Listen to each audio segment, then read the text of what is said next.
नदियां हमारे जीवन का एक महत्वपूर्ण अंग है, पर क्या आपने कभी इन नदियों को गौर से देखा है? अगर देखा होगा तो एक सवाल आपके मन में जरूर उठा होगा कि ये नदियां टेढ़ी मेढ़ी क्यों बहती है, सीधी क्यों नहीं बहती है? तो चलिए जानते हैं कि आखिर नदियां टेढ़ी मेढ़ी क्यों बहती है।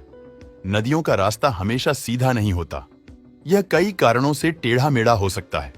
सबसे पहले, जब नदियां अपने स्रोत से निकलती हैं तो उन्हें भौगोलिक संरचनाओं का सामना करना पड़ता है। जैसे पहाड़, चट्टानें और घाटियां इनका रास्ता बदल देती हैं और उन्हें अपने मार्ग को मोड़ना पड़ता है, जिसके कारण भी नदियां टेढ़ी मेढ़ी बहती है। नदियां मैदानी इलाकों में जहां की मिट्टी नर्म होती है, वहीं पर टेढ़ी मेढ़ी हो जाती है। ये नदियों में होने वाले कई तरह के डिस्टरबेंस के कारण होता है।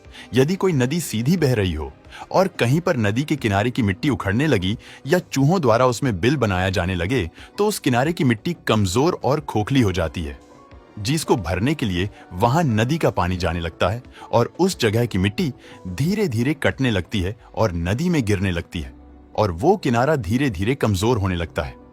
किनारा ऐसे ही धीरे धीरे कटता रहता है। इस कारण नदी में पानी का भाव उस किनारे की तरफ धीरे धीरे मुड़ने लगता है।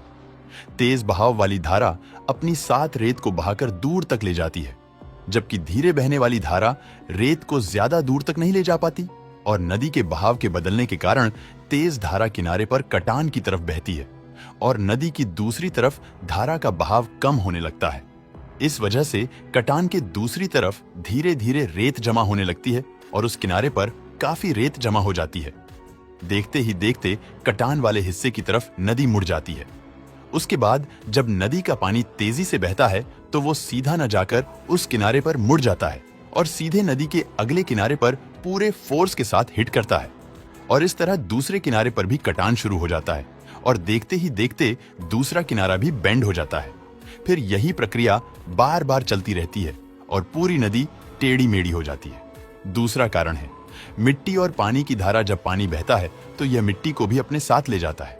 समय के साथ यह मिट्टी नदी के किनारे जमा हो जाती है और नई धाराएं बनाती है, जिससे नदियां अपने रास्ते में बदलाव करने पर मजबूर हो जाती है।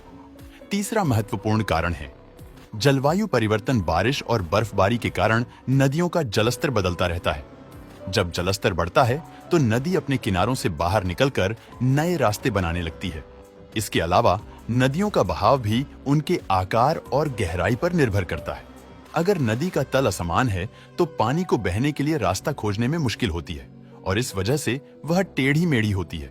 इसके अलावा मानव गतिविधियां भी नदियों के प्रवाह को प्रभावित करती हैं। बांधों और जलाशयों के निर्माण से नदी की धारा में परिवर्तन होता है, जिससे वह टेढ़ी मेढ़ी बहने लगती है और भूस्खलन या भूकंप जैसी घटनाएं नदियों के प्रवाह को बदल सकती हैं और मौसम भी इसका एक बड़ा हिस्सा है। बारिश के बाद जब पानी का स्तर बढ़ता है तो नदी को अपने रास्ते में बदलाव करना पड़ता है, जिससे वह और भी टेढ़ी मेढ़ी हो जाती है।